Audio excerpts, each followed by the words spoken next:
So LAX starts off in the video packages saying that they have defeated every tag team. Now, personally, LAX is my favorite fucking tag team, and I mean the original LAX. I was there at Bound for Glory when Hernandez jumped off the top of the steel cage onto, I believe, AJ Styles and Christopher Daniels during that match at Bound for Glory in Detroit, Michigan.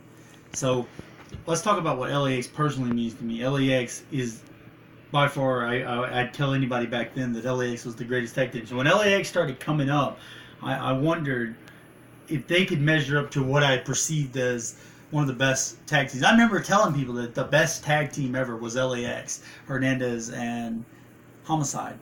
And people would respond to me and say, no, it was the Gangsters. A lot of people say, no, the best tag team was the Gangsters.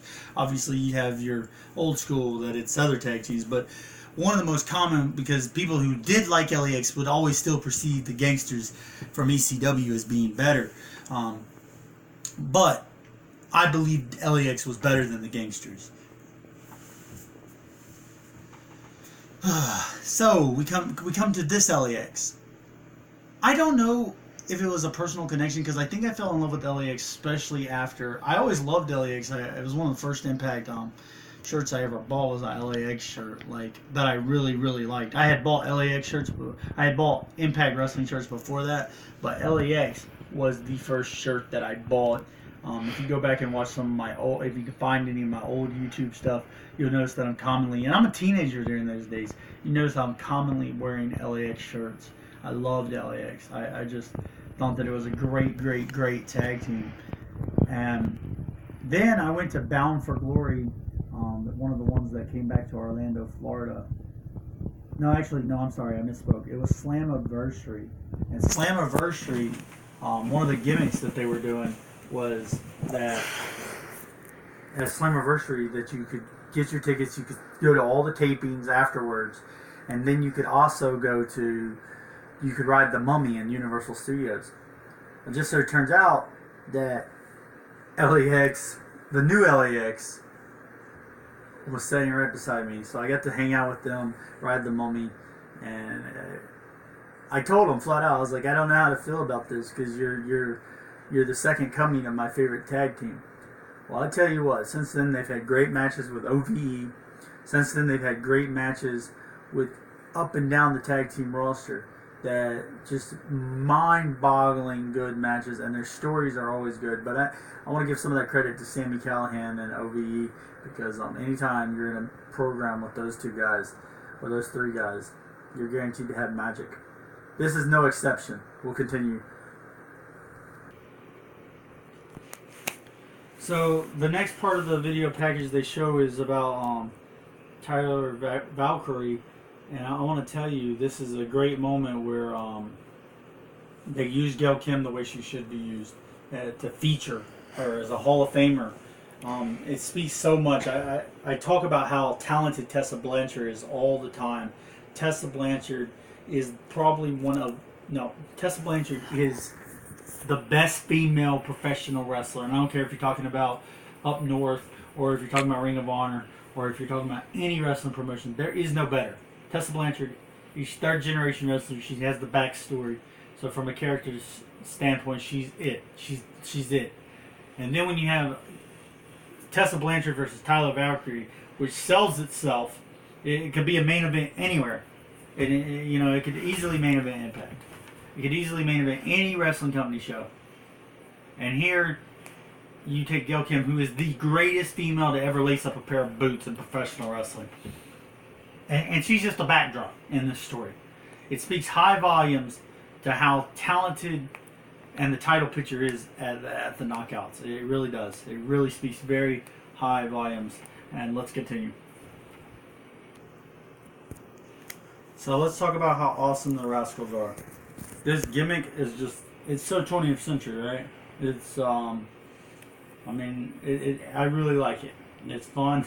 These guys are just awesome in the ring. I don't think with this gimmick they could go wrong. They could easily become household names with this gimmick. And then let's talk about what the video package opened up this week, which was the backflip from last week, where the guy jumps up in the air, cuts a backflip, and Xavier pushes him over in midair and it just creates a spectacular. And I hope this is a finisher that the Rascals commonly use. I want to tell you, I absolutely love the Rascals. The video package is built. When Shay is holding the camera right now, tell them how much for the 3-4 weeks coming into the Rascals and how hyped up I was ready to see the Rascals every week before they even got there. Like, let's get this. Did I talk about that? Yes. I love the fucking Rascals. I think that it's a great act. I can't wait for them to hold all the championships. I'd love to really see this group really, really dominate. And we'll continue.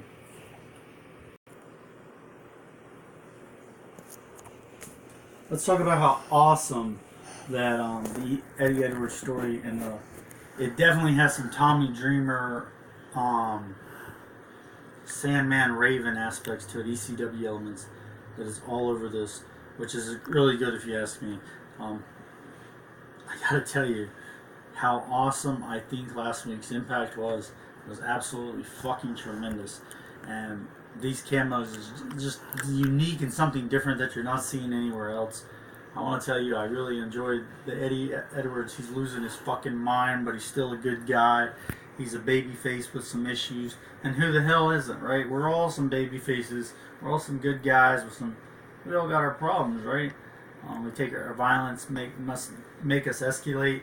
We deal with our bills, and you know, Stone Cold Steve Austin once said, "The best personalities, the best characters are our real life, who we really are, times 10." Right? So you take your real personality and you say, well, maybe I would just punch a wall, and then your character on TV, you punch 30 balls. You might have only punched one wall in your real life, but you know that's in you somewhere. So when you do it out, when you act it out on screen, it really comes through and it's really believable. And you get that with Eddie Edwards. He really is playing this character, and this guy he's not a character guy. So the fact that he's playing this character so fucking good, I think it tells you that a little bit of his personality is inside of that. So let's continue. So Tommy Dreamer and Eli Drake have this awesome match, and Eli Drake's feud is absolutely fucking awesome right now. I mean, he just hates hardcore wrestling. I would love to see CZW, Combat Zone Wrestling, implanted into this story. I've often said in the past that I thought CZW versus Ring of Honor was one of the best independent pro wrestling stories that's ever been told, and obviously Jim Cornette played a part in that. So if they do go that route, it would be imperative that Jim Cornette would somehow fit into that. If you don't know what I'm talking about, CZW versus Ring of Honor, it's a tremendous feud from 2005 in between two wrestling promotions that were completely different. Ring of Honor at the time was strictly 100% pure wrestling, and CZW Combat Zone Wrestling was obviously light tubes, hardcore. Tommy Dreamer really kind of said he doesn't really care for that. But if we could see that, and basically maybe even Sami Callihan, because he came from there, and the OVW guys came, the OVE, I said OVW, the OVE guys, Ohio versus everything guys, some of them, most of them, including even the Rascals, and they just came in. So